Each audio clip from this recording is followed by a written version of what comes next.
1955, a revista Housekeeping Monthly publicou um artigo que se chamava O Guia da Boa Esposa e ditava as principais normas e regras que uma mulher deveria obedecer para ser boa com seu marido e filhos. Nesse artigo, haviam alguns conselhos que as mulheres deveriam seguir, e são alguns como esse aqui. A maioria dos homens estão com fome quando chegam em casa e esperam por uma boa refeição. Especialmente faça o seu prato favorito. Isso é parte de uma recepção calorosa. Dedique alguns minutos para lavar as mãos e os rostos das crianças, se eles forem pequenos, pentear seus cabelos e, se necessário, trocar a roupa. As crianças são pequenos tesouros e o pai delas gostaria de vê-las assim. Você pode ter uma dúzia de coisas a dizer ao seu marido, mas deixe-o falar primeiro. Lembre-se, os temas da conversa dele são mais importantes que os seus e nunca reclame se ele chegar tarde, sair para jantar em outros locais de entretenimento sem você. Tente compreender o seu mundo e a sua pressão e a necessidade que ele tem de chegar em casa e apenas relaxar. Muita coisa mudou desde a década de 50 até os dias de hoje. A mulher busca ainda igualdade com relação ao mercado de trabalho em comparação com os homens. Mas uma coisa que não mudou foi a necessidade que elas têm muitas vezes de acumular múltiplas funções, como cuidado da casa, cuidado dos filhos, contribuição financeira do lar e ainda lembrar-se que é um ser humano e que precisa de cuidados. A verdade é que nós mulheres não somos máquinas e até mesmo as máquinas necessitam de reparos. Por isso é que foi criada uma campanha excepcional para falar sobre a saúde da mulher e foi denominada Outubro Rosa. Esse movimento nasceu em 1990 para estimular a detecção precoce do câncer de mama, doença essa que vitima muitas mulheres todos os anos, mas que, se descoberta precocemente, pode alcançar altos níveis de cura. No Brasil, são registrados mais de 50 mil novos casos de câncer de mama por ano, sendo que para aqueles tumores menores de 1 centímetro, pode-se alcançar um índice de cura superior a 95%. Já para os casos avançados, em que há disseminação sistêmica da doença, os índices de cura podem ser inferiores a 4%. Por isso é que se fala tanto, então, na detecção precoce no câncer de mama. E o Outubro Rosa vem justamente para lembrar a todas as mulheres que, se elas fizerem precocemente os seus exames, dificilmente elas vão adoecer e morrer dessa terrível doença. E o câncer de mama é apenas o pontapé inicial, mas o Outubro Rosa está aí para nos lembrar que a saúde da mulher engloba também outros aspectos e a prevenção de até mesmo outros tipos de câncer, como, por exemplo, o câncer de ovário e também o câncer de colo de útero, que também leva muitas mulheres à morte. E se você, mulher, que está assistindo a esse programa, se lembrou que faz muito tempo que você não atenta para a sua própria saúde, está aí uma oportunidade, o Outubro Rosa, para que você possa lembrar que sempre é tempo de cuidar da sua saúde, porque você é preciosa para Deus e para a sua família. Outubro Rosa, esse é o tema do programa Vida Mais Viva, que começa agora.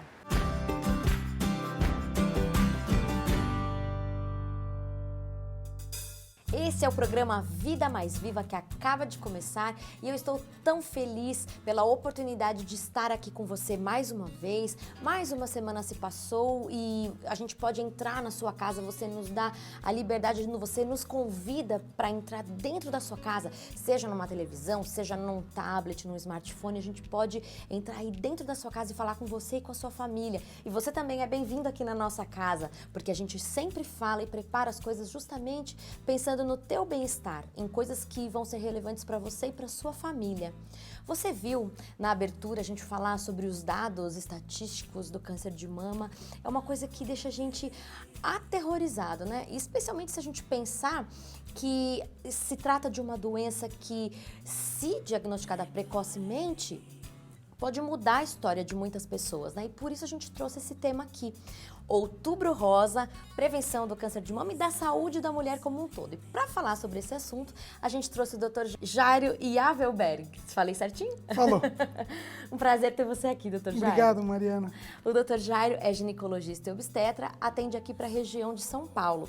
Antes de eu começar a conversar com ele, eu quero convidar você a assistir o nosso canal do YouTube, né? Entrar lá no nosso canal e divulgar, assistir, recomendar, compartilhar as coisas dos programas anteriores, as coisas que a gente sempre fala aqui. A gente tem o maior interesse que você possa divulgar, seja o nosso parceiro divulgador, e além do canal do YouTube, tem a página lá do Facebook. Entra lá, curte a nossa página, deixa seu comentário, a gente quer ouvir você. Agora a gente vai ouvir o Dr. Jairo. Doutor Jairo, quais são as estatísticas do câncer de mama no Brasil? As estatísticas são alarmantes. A previsão é que hajam 54 a 56 mil novos casos em 2016. A média anterior a esse ano, que era de 2013, 2014, era de 50 mil novos casos por ano. Desses 50 mil novos casos, 1% dos casos vão acometer homens. O câncer de mama é super importante falar homens. sobre isso. Homem tem mama, homem pode ter câncer de mama, né? O restante, que é a sua maioria esmagadora, as mulheres. Você acha que essa estatística está aumentando? A estatística ela tem aumentado, sim, não só no Brasil como no mundo inteiro. A gente não tem a certeza do fato que está desencadeando isso, mas a gente acha que vários fatores ambientais têm contribuído para esse aumento. Não só o aumento do número total, como a diminuição da idade de acometimento dessas pacientes, desses pacientes. Se antigamente o câncer de mama acometia pacientes acima dos 50, 60 anos de idade, a gente tem visto que a cada ano que passa, a faixa etária com que aparece a doença tem diminuído para 38, 46 anos de idade. E outra coisa que pode ter contribuído, você vai me dizer se concorda ou não, é o diagnóstico. A gente faz mais diagnóstico agora também, a população vive mais, mas eu gostaria que você falasse sobre os fatores de risco. Por que então que você acha que as mulheres em cada vez idade mais jovem, o que acontece para aparecer o câncer de mama? O câncer de mama, como qualquer câncer, ele é uma doença que ele é multifatorial. Ele não tem um único fator que vai desencadear a doença. A gente tem fatores ambientais, a gente tem fatores genético-familiares e a gente tem alguns fatores específicos das mulheres que podem interagir no aumento ou não da gênese do câncer de mama. Os fatores ambientais, que são muito importantes e que a gente acha que são esses fatores que têm mudado e são esses fatores que têm trazido o aparecimento da doença para faixas etárias menores, são a obesidade, o sedentarismo, a alimentação, a qualidade, o tipo de alimentação que o paciente tem, o uso de bebidas alcoólicas. Então, isso tudo influencia. Isso tudo influencia. E principalmente a conduta referente, no caso específico do câncer de mama, a gestação. Então, saber se essa paciente engravidou, se ela não engravidou, com que idade ela engravidou pela primeira vez, se ela usou pílulas anticoncepcionais por períodos prolongados, se ela entrou na menopausa muito tarde, se ela fez o uso ou começou a iniciar o uso de terapia de reposição hormonal, quanto tempo ela usou essa medicação para reposição hormonal. E, por último, os fatores genéticos hereditários. Então, pacientes que têm histórico importante, não só de câncer de mama na família, mas de câncer de ovário, existe uma correlação.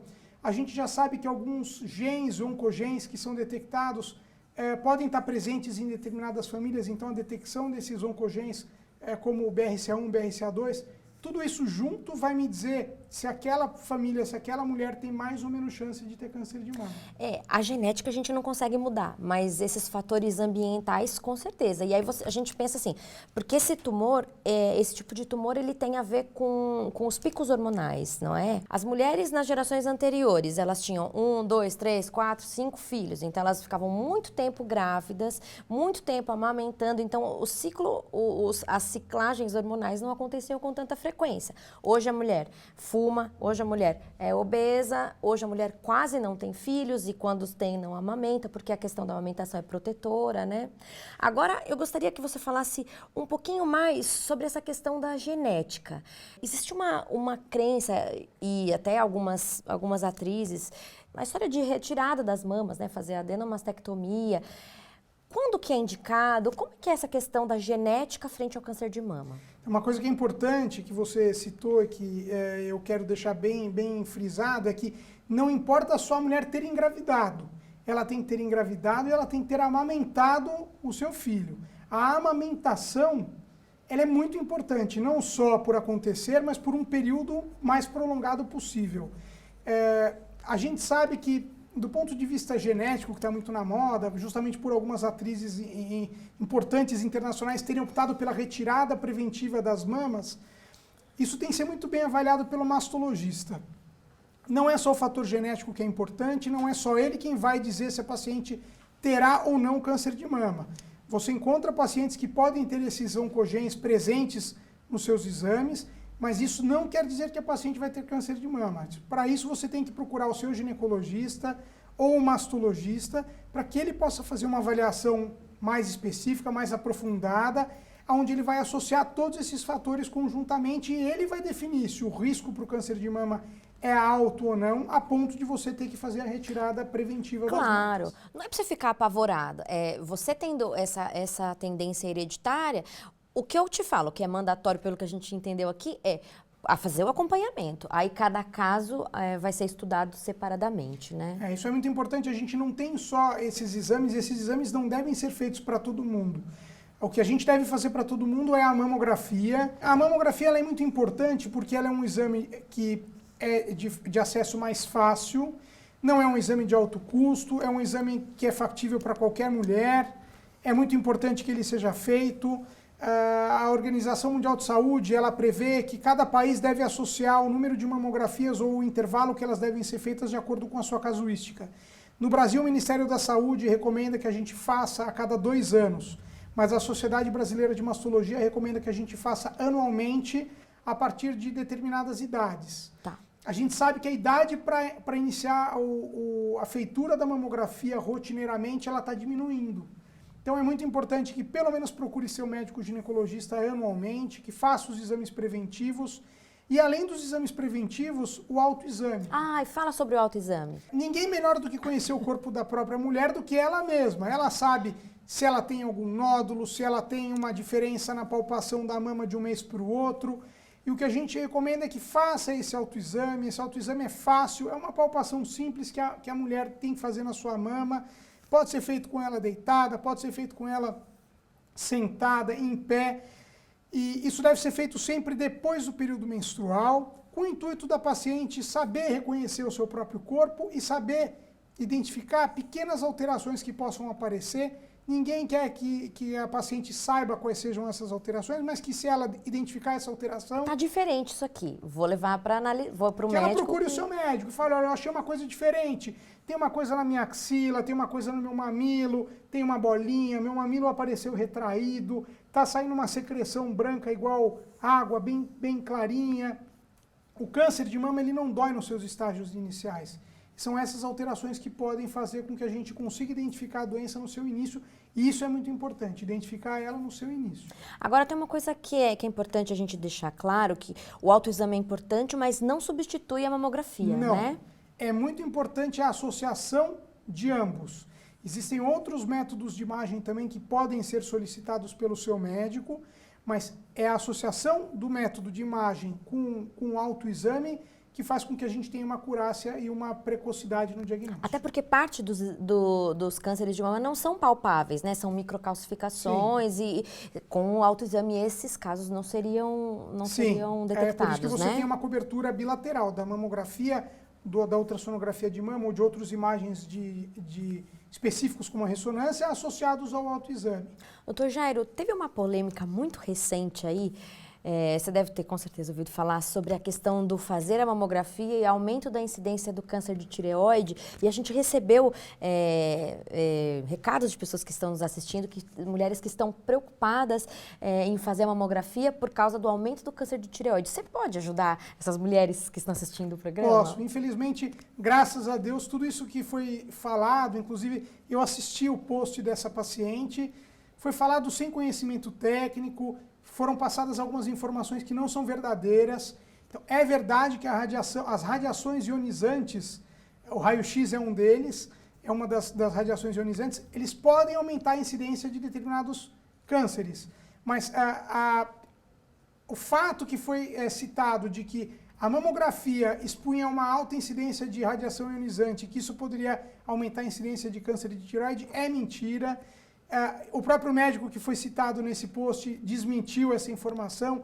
Isso não é verdade. Não há necessidade do uso de nenhuma proteção de cervical, chumbo, né? cervical, nem outras regiões do corpo, quando é feita a mamografia. A quantidade de radiação ionizante produzida pela mamografia é muito pequena, a não ser que o paciente tenha que se expor a outras radiações ionizantes do mesmo ano por outras necessidades.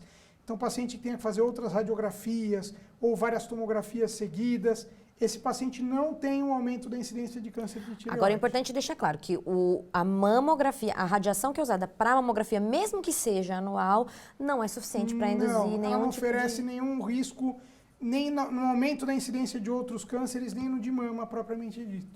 Agora, uma outra polêmica que tem relacionada ao diagnóstico do câncer de mama é com relação aos implantes de silicone.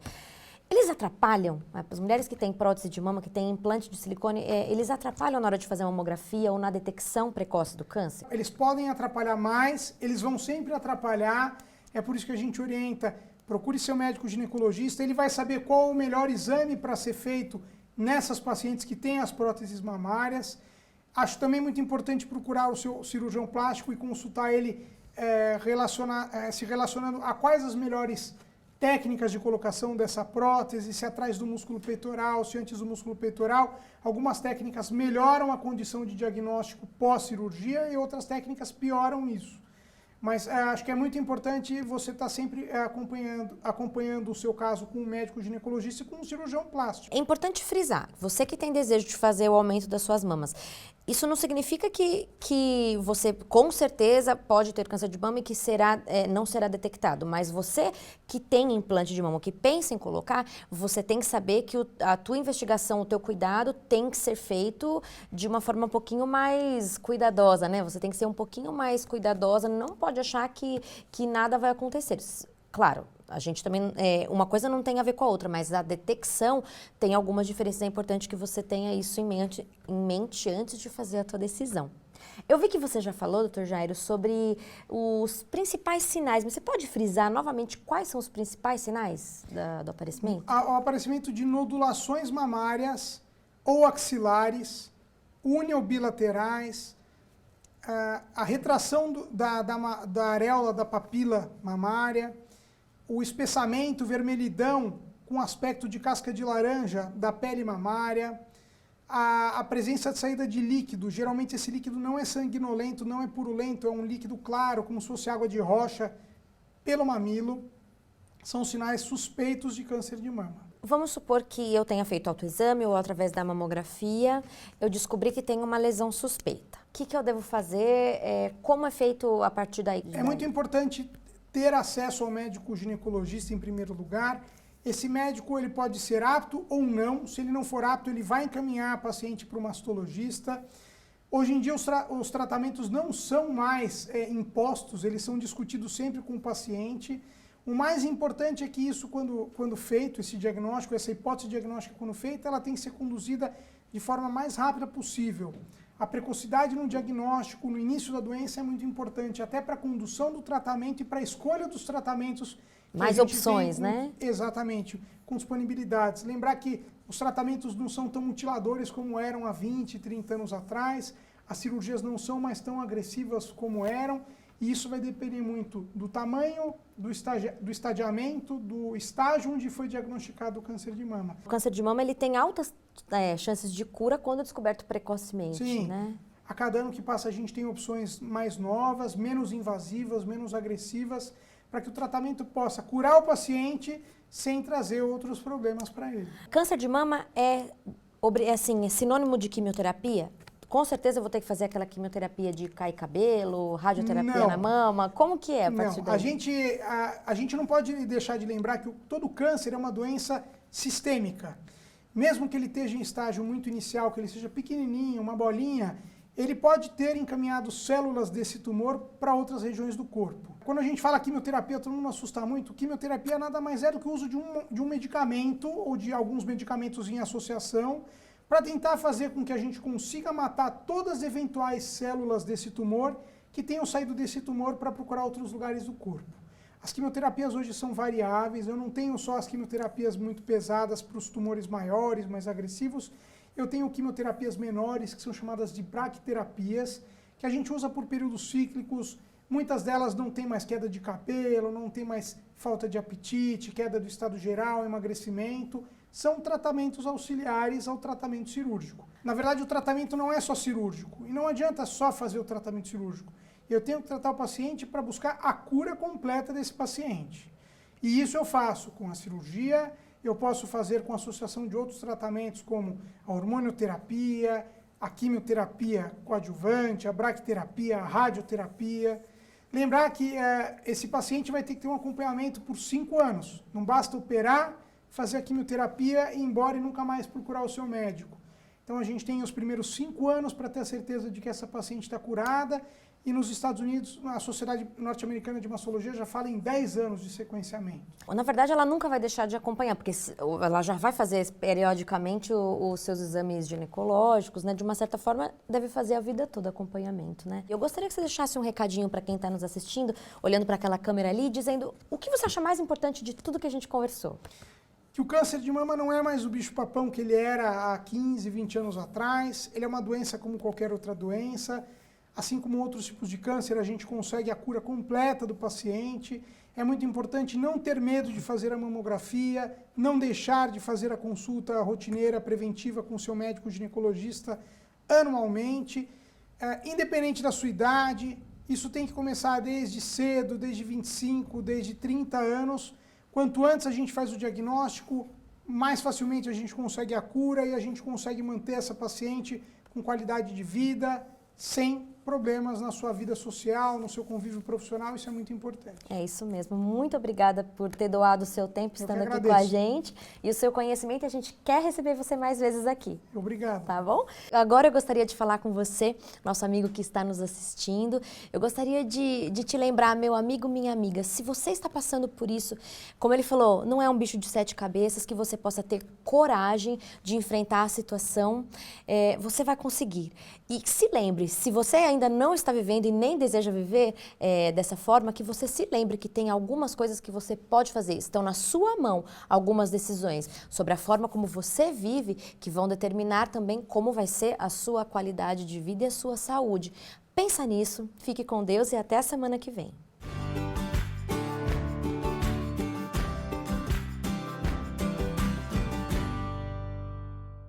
Olá, querido amigo, muito bom estar com você mais uma vez no programa Vida Mais Viva pela TV Novo Tempo, canal da Esperança. E hoje foi falado a respeito do câncer, este mal que atinge milhões de pessoas no mundo. E nós sabemos que esta doença é terrível.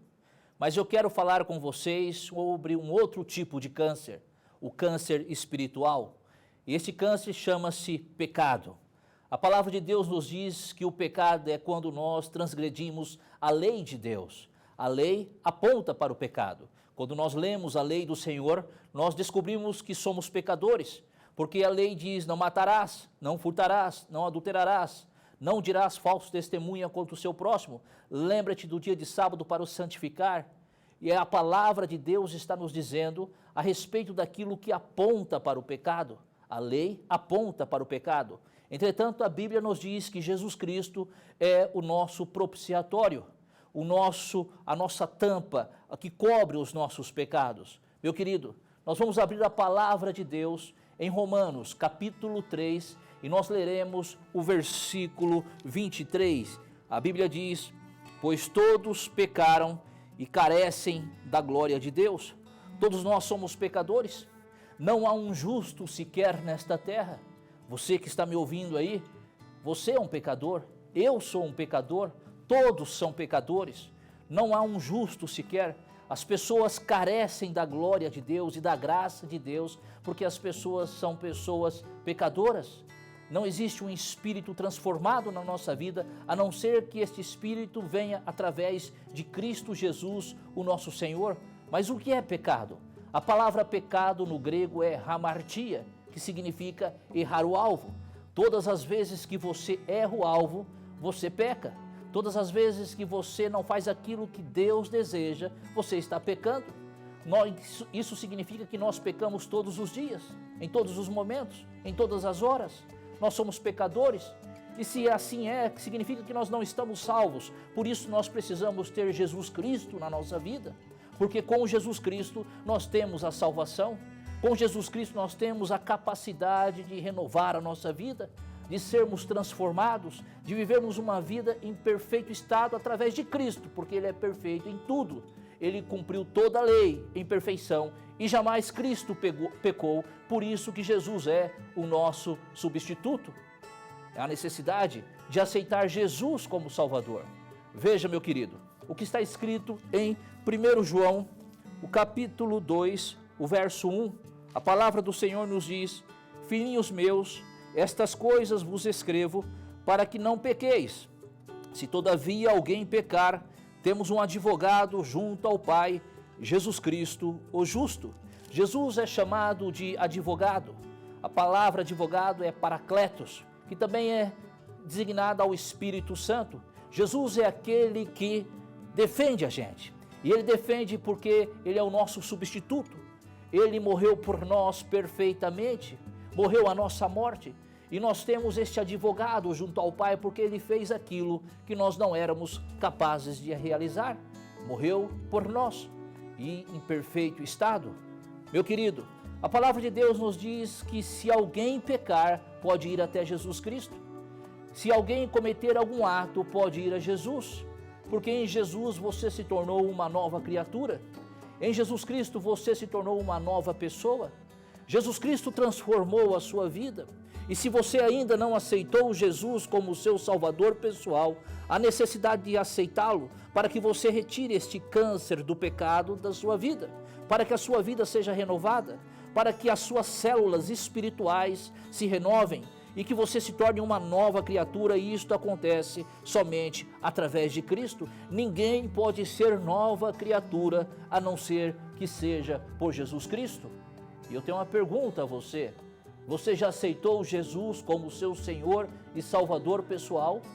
Você já colocou a sua vida nas mãos do Senhor? Entregou a sua vida nas mãos do Salvador?